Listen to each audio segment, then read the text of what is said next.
with Dan Roberts is produced at the University of Richmond with the cooperation of WCVE Public Radio. Our theme music is composed by BJ Liederman. Our sound engineer is Rob Richards. Transcripts, podcasts, audio, and video are available at amomentintime.com.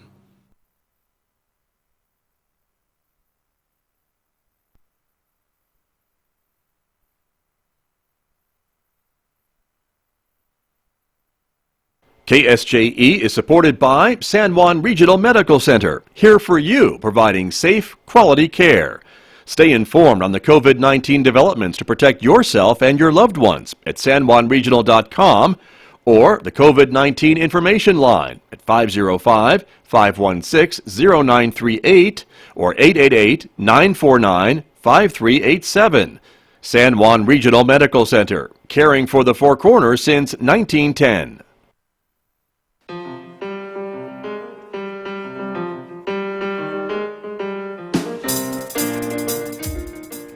13 minutes past 8 o'clock. It is Thursday morning, April the 9th. Good morning, everyone. I'm Scott Micklin. Thanks for tuning in to KSJE. 90.9 FM over the air here in San Juan County, 103.3 FM over the air in Durango, Colorado, and streaming everywhere from our website at ksje.com. Special good morning also to our viewers who are watching the program live, streaming to the KSJE Facebook page and YouTube channel. We're glad you're with us this morning, everybody. Welcome aboard. Coming up in the next few moments, we'll be talking economic development with my guests. Arvin Trujillo is here from Four Corners Economic Development. Also joining us, Warren Unsicker, Economic Development Director with the City of Farmington. We'll be talking about some of the ways small businesses are being helped during this COVID-19 pandemic. So that's coming up in the next few moments right here on KSJE. So stay tuned, everyone. Speaking of coronavirus, we'll be doing our local program as we do Monday through Thursdays at 9 a.m. Again, coming up this morning, Megan Cullip will be here joining me as my co-host. We'll be talking about a number of local issues that are always evolving around this issue. We'll be streaming the program live to the KSJE YouTube channel and to our Facebook page live this morning at 9 a.m. So we hope you will stay tuned and join us on that as well. On the radio side of things at 9, Mick Hess is going to be here roving with the arts. Today, Mick is playing music from the composer Franck. That's coming up today on Roving with the Arts right here on KSJE. And don't forget, of course, we'll also rebroadcast the audio from our coronavirus program today at 5:06 on the radio at 90.9 FM, 103.3 FM, and worldwide at ksje.com. In addition to Facebook and YouTube, we invite you to connect with us on Twitter and also check out KSJE on Instagram as well. Here's our weather forecast. It's going to be a partly sunny day today, but still some scattered showers maybe around the lunch hour today. The high in Farmington, 67, 35 and clear overnight, then a mostly sunny Friday and Saturday with highs in the mid-60s. Overnight lows in the mid-30s to mid-40s before another chance of showers comes into the forecast Sunday and Monday with highs in the 50s before sunshine returns maybe on Tuesday. And we always tell you here that visual radio can take you places. We will take you to a place where it is becoming fall into winter, the southern hemisphere, Buenos Aires, Argentina, and normally that major street in Buenos Aires is packed with traffic. Not so much this morning, of course. Sunny and 62 degrees right now in Argentina on a way to a high of 67 today and a low of 58. But nice blue skies in Buenos Aires this morning. Well, let me turn to my guests who are here with me this morning to talk a little bit about the always evolving economic development picture here in the region. Arvin Trujillo is here in the studio with me. Arvin, good morning. Good morning. Welcome back to KSJE. It's good to have you here. And then if I can figure this out, Warren Unsicker is joining us via Skype this morning. Warren, good morning. Good morning. Pleasure to be here. Glad that you are with us as well. And so everybody can hear everybody, which is I'm always amazed by that. So we appreciate you all being with us this morning. And of course, Warren Unsicker is the Economic Development Director with the City of Farmington. And so, Arvin Trujillo, let me start with you a little bit about some of the things that you're hearing for small businesses. I mean, they have been hit hard by these things that are going on, especially when you're ordered by the governor to shut your doors. You know, there's been a lot happening as far as small businesses are concerned. Congress just passed the Kerrs Act, right, which has a number of different programs concerning small businesses. Two of the big ones are the Economic Injury Disaster Act, as well as the Payroll Protection Program. So they seem to understand what these conditions are doing to small businesses across the country, at least by... They've got a feel, but again, as with everything else, everything has hit us so quickly and suddenly that they've put the general pieces together. But as everybody says, the devil is in the details. That's what they say. You're right. So again, we're working on how to really work through this process. We're wanting to get a better understanding of this so that we can then communicate with our local businesses, how they can also take advantage of these programs and work through the process. And I know many businesses out there are already doing that.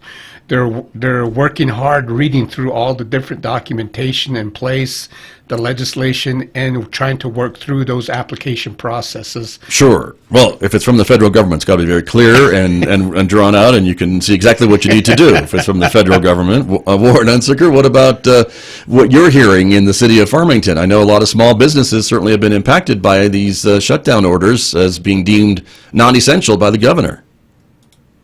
Absolutely, and we're doing everything in our power to share information and sources that could possibly help them with finding the right, looking at all the different loan programs and utilizing the ones that fit their business and situation best, or helping them with finding unemployment for their employees if they are having to lay off or downsize in the meantime. The nice thing with some of these programs like the PPP, the Paycheck Protection Program, is that have had to lay off if they need to. So we're just trying to disseminate as much of that information as feasibly possible and help get these businesses back on their feet if we can. Sure, makes sense. And so we appreciate that. And the city of Farmington actually is doing a kind of a Facebook Live event later on, actually today, to help with small businesses. And Warren, can you tell us a bit more about that? Absolutely. And that's really specifically around the time-sensitive nature of the Paycheck Protection Program, because we've been told that that's a first-come, first-served program through the government. And so we're hosting at noon today via Facebook on the city's Facebook page. That's facebook.com/City of Farmington NM. And this is going to be about an hour conversation with our resource partners from West and SBDC, some local bankers, as well as myself and Arvin, to talk through some of the things that are coming to light and likewise help answer some of those burning questions about these programs and these the time and sensitive nature of them. Got you. And so time is of the essence to talk about these things. Arvin, Trujillo, is that what you're hearing too, that these businesses have to kind of really be on the stick to get applied for some of these programs? Yes. And before they run out of money, I suppose. You know, before they run out of money. And again, a lot of challenges to that. We're trying to, and the thing about it is everything is somewhat fluid as we're going through this full process. Working with the banks, the lending institutions, the application process, how they can get that information. We're wanting to make sure that people can work with the small business development group. They have a lot of the answers, or they have a lot of the information involving these applications. And so again, it's connecting all these businesses and making sure that the right information is getting to our small businesses so that they can apply and be successful in working through this challenge that we have right now. Yeah, because I'm sure for a lot of them, they never thought that they would be shut down in a matter of days from what they've been building all over the years that they've been in business. No, as you mentioned, it's happened very, very quickly. This has been just, had just swept through the different communities, and nobody is isolated or nobody is immune from it's a global things thing that are happening. I mean, it really is happening around even down to the smallest communities right now. Very true. I mentioned that we had on yesterday's program for our coronavirus program, Carmen Martinez from the Small Business Development Center talking about all the resources that they have. I want to share that information a little bit to our viewers who are joining us too, because I know they can be very useful for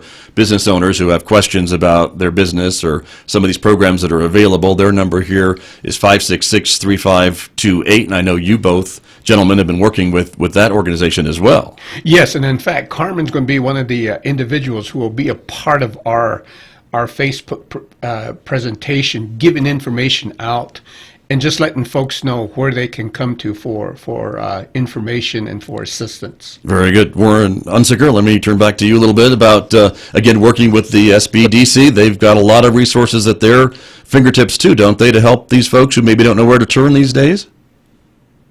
Well, they're the boots on the ground mechanism for SBA to disseminate these loans, and so they are the local resource partner, and that's really why we wanted to host this webinar, is to be able to provide a localized kind of frame of reference to what we're going through in these programs, and to let people know there are people here in our community that can help you apply for these things. You're not alone. You don't have to call the federal government hotline necessarily. You can call people locally that you know and that you can chat with and that know the environment that we live in. And so that's another reason why we wanted to host this. There's so much information out there, but we figured having some local voices and local people that you can ask questions of would help immensely.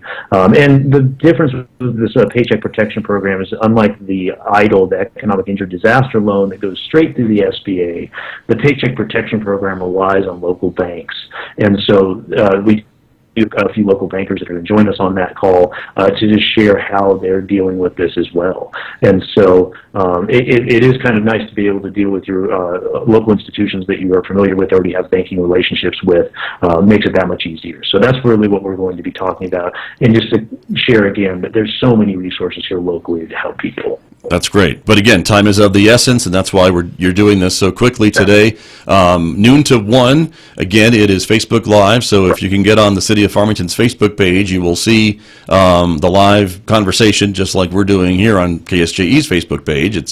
It's pretty easy to find, but that's where you can go, everybody, to check it out. There's an event on the city's Facebook page. I know they've shared it. We're sharing it this morning, and live Q&A. So if you're a business and you've got questions, a lot of folks are going to be lined up to answer these questions who know what they're talking about, which is very helpful. That Paycheck Protection Program for both of you, I mean, it's my understanding that if these businesses are able to then they can maybe lay off these folks, but then get this money to pay those salaries during this time, and then once they're able to reopen and get these folks back to work, they don't have to pay that money back. Isn't that how this program works? It's somewhat unique, is it not?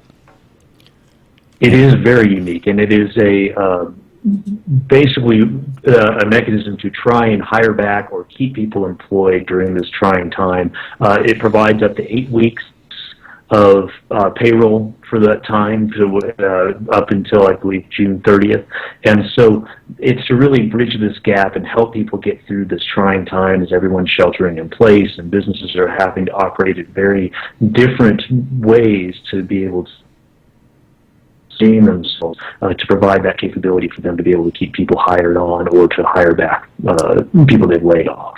Right. And I would think for some of those employees then that maybe thought they would be without a paycheck, to even know that they would have a job waiting for them, maybe at the other end of this, would be something that would be a good thing, or for employers to want to keep that team together, to not have to lay folks off or have them go find other jobs. They can reconstitute that team once things kind of calm down, which we know will happen eventually.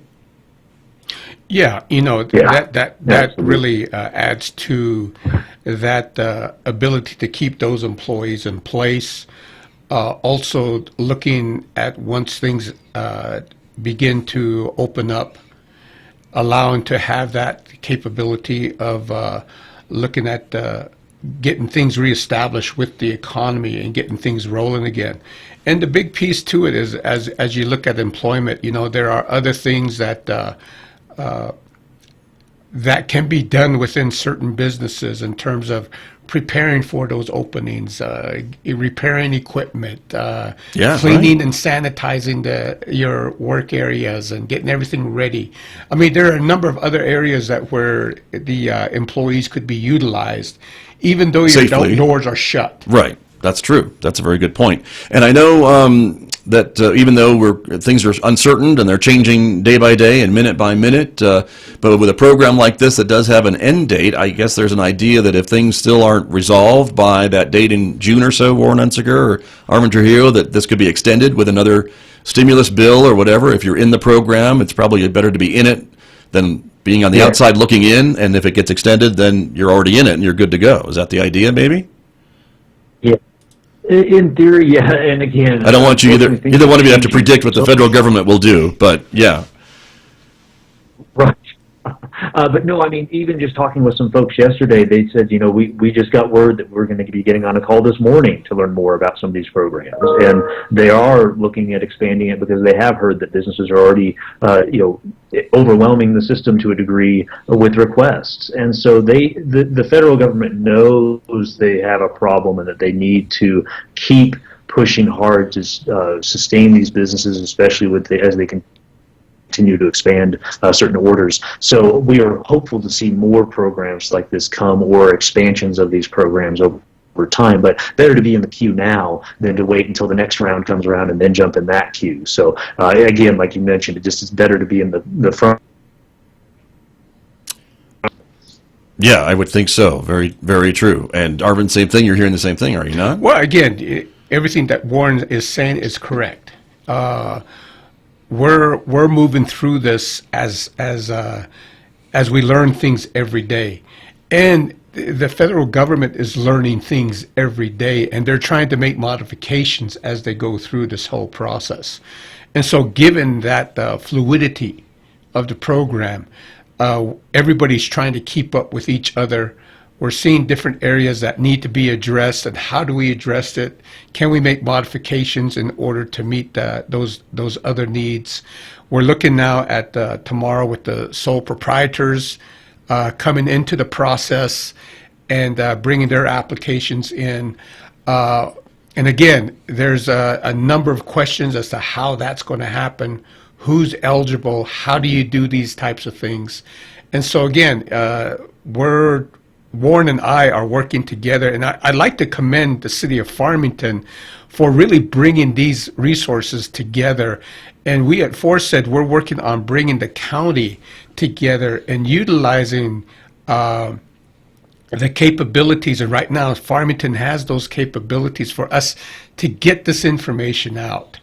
And so again, the partnerships that we're beginning to forge here, and not looking at anything in terms of saying, well, this is what we should be doing, or this is our area.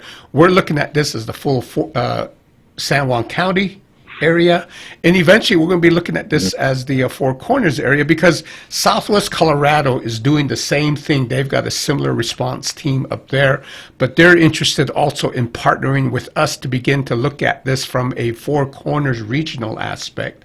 And I just want to commend Farmington and all our economic development groups, the Chamber of Commerce. Jamie Church has been doing a great job. Carmen Martinez, Dr. Lorenzo Reyes with San Juan College, right. Dr. Tony Pett.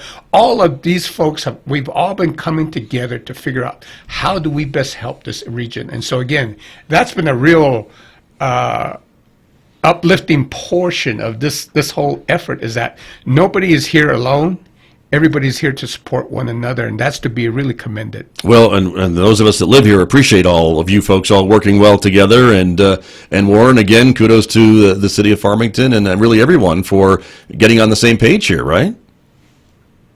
Well, and that's really, it is a team effort, and we formulated this business response team specifically to meet the needs of the small businesses and the businesses in our community that are needing assistance, and making sure we're not duplicating efforts, that we're laser focused on just providing the best possible services and information that we can. So, to Arvin's point, there's just so many people backing and pushing on this, between the CDB and the chamber and the college and all of the enterprise center service providers and the banks and accountants and everybody that's just rallying to this.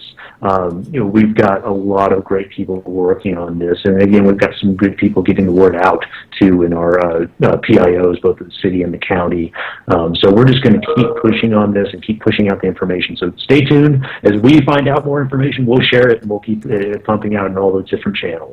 Well, that's great, because as we've said, things are changing minute by minute, and we saw, I think this morning, the unemployment claims that were filed again just last week, another near record in this country. So again, I think that's the reason why we're seeing a lot of this work to try to keep folks on the payroll for as long as you can, and maybe guarantee them a job when we come out on the other side of this.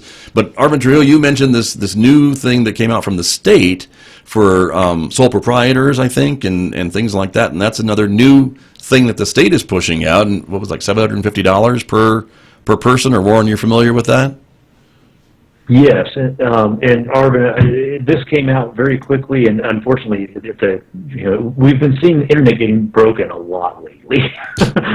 Things come out, the internet breaks, and no one can apply for anything. But right now, it's a little bit on hiatus. But keep an eye on Workforce Connections, New Mexico Workforce Connections Facebook page and website. They have a $750 grant for micro and self-employed businesses, for artists, for those that are providing services and things that are sole proprietors. And so this is a great program being put out by Workforce Connections to help those people that are self-employed and don't necessarily have workforce that they're having to lay off, but they're having to say, hey, I can't do my job anymore. So this is a program that just puts some money back in their pockets to help them get through some of these hard times. But it is very limited. They literally have 2,000 tranches of this, and so it's a first come, first serve. So I would definitely keep an eye on their Facebook page, and as we find out information about it, we'll definitely put it out there. But their website literally crashed yesterday as they were opening it up to applications. And that's the state, again, not to be confused with some of these federal programs that we've been talking about, but this is a state initiative, right? Workforce Solutions, Workforce Connections. Right. Very good. Yes. And I would think that this program would be helpful for a lot of maybe folks who are maybe craftsmen or jewelry makers or things like that are maybe wondering how they're going to be able to keep selling. I mean, they can do a few things through the mail, I suppose, but normal avenues are shut down for the time being. That's correct. Absolutely. Yeah. Please go ahead, Arvin. No, I was just going to say absolutely. I mean, again, everybody's looking at the different segments of businesses evolving here, and how do we begin to look at economic development on a very broad brush basis. And again, the idea is bringing out the support that's needed, but the only way that support can be brought out is on a more general basis. As you start bringing it down and honing to the individual situations, again, as I said, the devil's in the details. And so we're working those details out, and this response team is in place to try to make sure we get that information, we can disseminate that information as quickly as possible. And again, one of the things, and again, we're working on this, is there are a number of websites out there, and we'll be working on right now. Farmington has a real good coronavirus website looking at the economic aspects. The county has got one in place. And what we're trying to do now is to look at how we can bring that into one area so people can go to one website and see the different links, get the information they need, and work through that whole process, and instead of trying to go through the overall internet to try to find these places. Sure. No, that makes a lot of sense. But again, this is a great reminder of why businesses kind of have to be nimble to respond to some of these things quickly, and not all businesses do that as well as others. If you're a small business, you may be able to react faster than if you're a big business with lots of divisions and lots of employees and lots of layers of management, perhaps. And with some of these things, Warren Unsicker, as you mentioned, time is of the essence to get your application in. Yeah, absolutely. And, obviously being the Small Business Administration, they have certain stipulations and criteria as far as large businesses applying, right. But there's still opportunities for folks to be able to access a lot of these programs. And so, and again, this is where we go back to all the resources partners we have here to help with that process, because you're not alone in this, and it can be frustrating sometimes calling a number for the nation, which is inundated and overwhelmed, or as you can call locally and hopefully get answers more quickly. Right. And likewise, you mentioned some of these smaller businesses and how do they keep selling. We've been trying to encourage things like there's a kind of a buy now and use later programs for gift cards. Likewise, encouraging and helping people learn how to sell online. The state has been putting out some great webinars, and I've been researching and looking for tools that can help with that, because there are all kinds of mechanisms and avenues by which you can sell online, including up to even just selling on Facebook. They have new marketplace capabilities there even. So a lot of businesses that, even if they don't have a website, have a Facebook page, may be able to utilize that as an avenue to sell their products still. But it's helping those businesses pivot and find ways to be successful in this new landscape as well. Very good. Well, again, we want to remind everybody about the event happening today particularly for local San Juan County businesses, and it'll be on the City of Farmington's Facebook page at noon, a live video kind of Q&A and information sharing. You both will be involved in that, I know, right? Yes. Very good. Absolutely. And again, it's free. People don't need to register or RSVP or anything. It'll be there again today at noon, from noon to 1 on the city's Facebook page. Again, there's an event on Facebook as well, and we can't stress enough the resources at the Small Business Development Center here at San Juan College. I mean, that can really answer a lot of questions for folks who maybe are just wondering what to do next, but they really do need to be aware of some of these opportunities before either the money runs out or the application window closes or things along that line. Before I let you both go, I wanted to ask you a bit about some ongoing economic development efforts. I know Warren Unsicker and Arvin Trujillo, you always know I like to ask about some of these things that are happening. Arvin, you mentioned that rail discussions are continuing even despite all the stuff that's going on. I mean, obviously, the longer vision of economic development has to continue, does it not? It does, and Warren and I are involved in continuing this effort. The way we're looking at it is kind of in phases. Right now, we're in an immediate phase. We've got to address what is happening right now Sure. and help the small businesses. But then we also need to look at midterm and say, once we begin to get out of this, how do we get the economy jump started again? But then we also need to be looking at how do we sustain this looking into the future. And that's what we see right now with the rail project. The Navajo Nation is, of course, very focused on the COVID crisis situation and the things that are happening there on their reservation. But Warren and I and other folks have been in discussions with the Navajo Nation. We're working to get things reorganized ourselves so that we can continue our efforts with the rail initiative and getting that planning done and continuing that whole effort. Gotcha. And that's important, I guess. And Warren Unsicker, would you agree that some of these longer-term projects are important, again, to keep talking about, even during some of these more immediate needs that the community needs?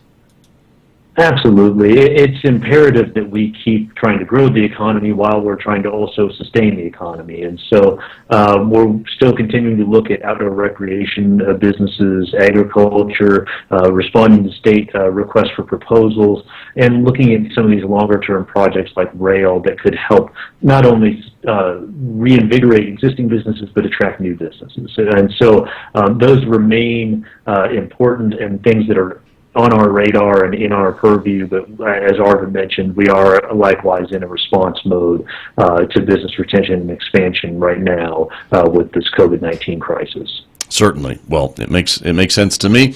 Gentlemen, I'm afraid we are out of time, but I thank you both for coming in. Arvin, thank you for being here. You bet. Appreciate you coming in. And Warren Unsicker, thank you for joining us from your undisclosed location on Skype, but we appreciate you being with us as well. Thank you very much. Pleasure. Thank you so much. You are welcome.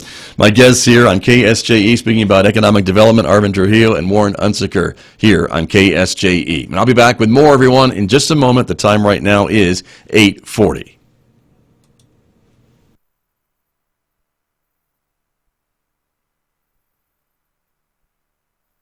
KSJE is supported by the University of Denver Graduate School of Social Work Four Corners program. They're proud to offer a Master's of Social Work degree in the Four Corners community. Applications for the 2020-2022 cohort is now open. Classes are taught Fridays and Saturdays in Durango, Colorado. Find out more at 970-247-9773 or at du.edu/socialwork/Four Corners. Silicon Valley's congressman says the government should